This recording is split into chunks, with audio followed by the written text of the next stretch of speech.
Welcome to Devotionary, where we make the Bible accessible and applicable.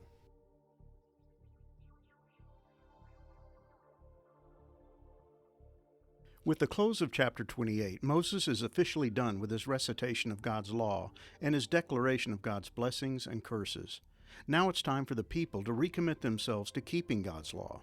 They had made a covenant with God some 40 years earlier. Actually, it had been their parents who had ratified the covenant that God had made with them, but they were long gone, having died off in the wilderness because of their refusal to trust God and enter the Promised Land. But despite their departure, God's covenant was still valid because God had kept his part of the commitment, and he was expecting the next generation to do their part. He had proven himself to be faithful, but would they do the same? Here they were some 40 years later, standing on the eastern bank of the Jordan, waiting to enter the land God had promised to give them. They knew God's law, and they were painfully aware of the curses and blessings that accompanied either obedience or disobedience. Now what would they do?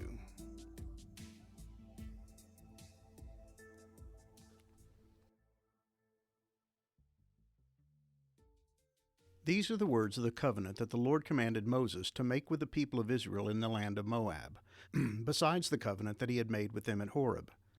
And Moses summoned all Israel and said to them, "You have seen all that the Lord did before your eyes in the land of Egypt, to Pharaoh and to all his servants and to all his land, the great trials that your eyes saw, the signs and those great wonders. But to this day the Lord has not given you a heart to understand or eyes to see or ears to hear.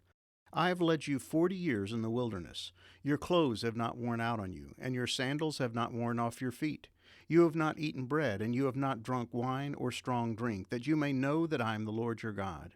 And when you came to this place, Sihon the king of Heshbon and Og the king of Bashan came out against us to battle, but we defeated them.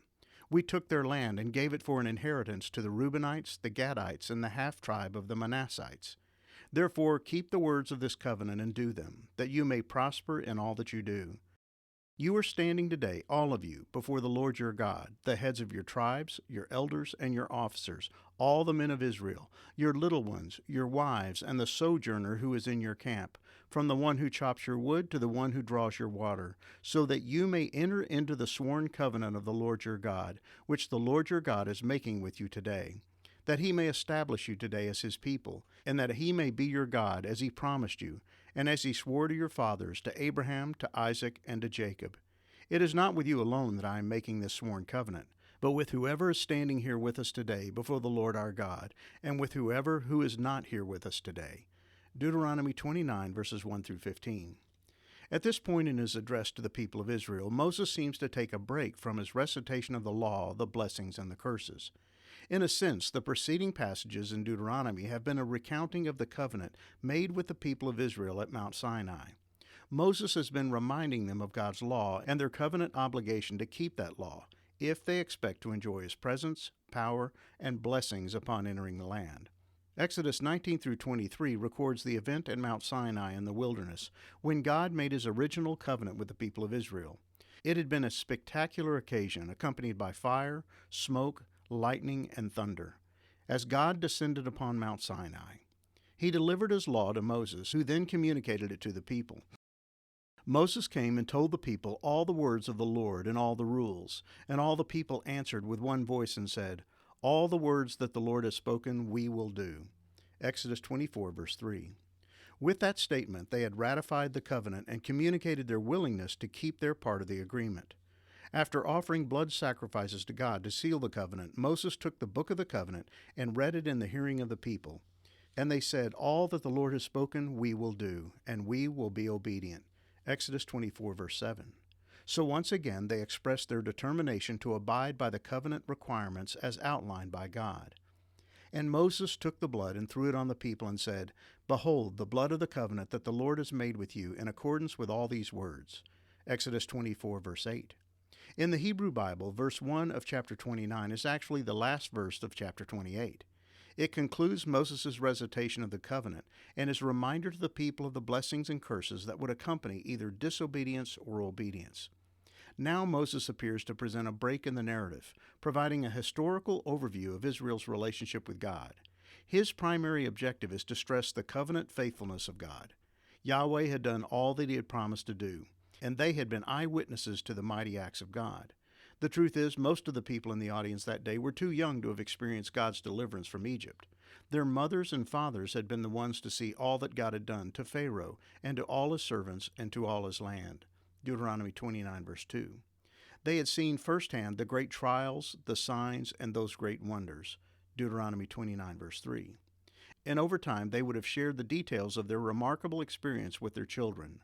Moses would have made sure the next generation was fully aware of all that God had done to deliver their people from captivity, lead them through the wilderness, and deliver them to the land of promise. And Moses includes the younger generation when he delivers the stinging indictment.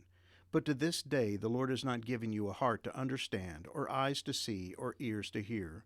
Deuteronomy 29, verse 4. In spite of all they had heard about God's past dealings with their ancestors, and all they had seen God do in their own lifetimes, they still didn't get it. They remained clueless when it came to their understanding of God's covenant faithfulness. He had guided them through the wilderness for 40 years, and during all that time, God had miraculously provided for all their needs. Amazingly, their clothing and sandals never wore out. Evidently, after 4 decades of wandering through the wilderness, they were still wearing the same garments they had on when they had left Egypt. And God had fed them with manna, quail, and water from the rock. They had no access to bread, wine, or strong drink. Their very existence had been dependent upon God. He had been their sole source of sustenance for nearly half a century. Then when they had finally arrived at the borders of Canaan, God had given them victories over Og and Sihon, 2 kings whose kingdoms were located east of the Jordan and outside the land of promise. God had helped Israel defeat these 2 nations, providing their land as an inheritance to the Reubenites, the Gadites, and the half-tribe of the Manassites. This had all been the work of God. But to this day the Lord has not given you minds that understand, nor eyes that see, nor ears that hear. Deuteronomy 29, verse 4. God had given them everything except the ability to comprehend the significance of His actions on their behalf. In a way, this is a somewhat sarcastic statement meant to reveal just how stubborn the people of Israel had become. It's silly to think that God would have to give them the capacity to understand just how faithful He had been. They had seen it with their own eyes. They had heard all the stories with their own ears, but they remained unimpressed and ungrateful for all that God had done on their behalf. So Moses has to make it a point to remind them that because God had been faithful to keep His end of the covenant agreement, they were going to have to keep the commitment they had made at Mount Sinai. All that the Lord has spoken we will do, and we will be obedient. Exodus 24, verse 7.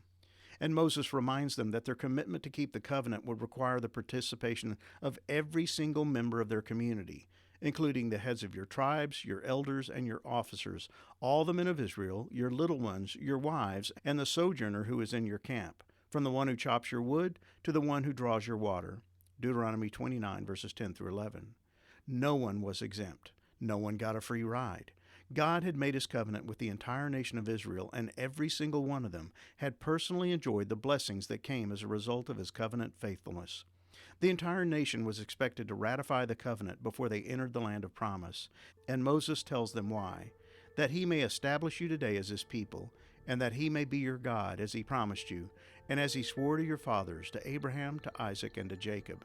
Deuteronomy 29, verse 13. This covenant stretched back more than 40 years to the first generation of Israelites who had stood at the base of Mount Sinai and committed themselves to keep the commands of God. But the covenant was to be a timeless document that reached into the future, impacting generations of Israelites to come. But you are not the only ones with whom I am making this covenant with its curses. I am making this covenant both with you who stand here today in the presence of the Lord our God, and also with the future generations who are not standing here today. Deuteronomy 29, verses 14 through 15. God is eternal. He exists outside of time and space, and His commitment to the people of Israel was not bound by the limitations of years, decades, or centuries. What He had promised to do, He would do, regardless of how much time passed by or how many generations came and went. Abraham was long gone, but God was keeping the promises He had made to His servant. Moses would soon be gone, but God would remain faithfully committed to doing what He said He would do. Generations of Israelites would come and go, but God would never abandon His covenant commitment. He would be true to His word. But what about them?